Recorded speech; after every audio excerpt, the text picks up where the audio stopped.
అందున్న ప్రియులకు ప్రేమతో వందనాలు తెలియజేయుచున్నాను. ఫిబ్రవరి నెల 23వ తేదీ 2025.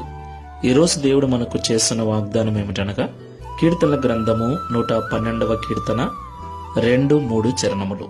యథార్థవంతుల వంశపు వారు దీవింపబడుదురు, కలిమియు సంపదయు వాని ఇంట నుండును, వాని నీతి నిత్యము నిలుచును. ఆమేన్.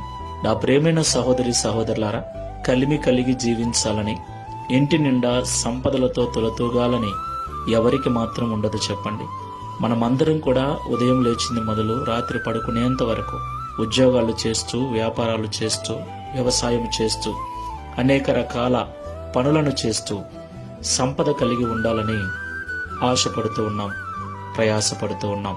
నా ప్రియులారా, మన కలిమి, మన సంపద మన యొక్క యథార్థత మీద ఆధారపడి ఉంటుందని దేవుడు ఈ ఉదయకాల సమయంలో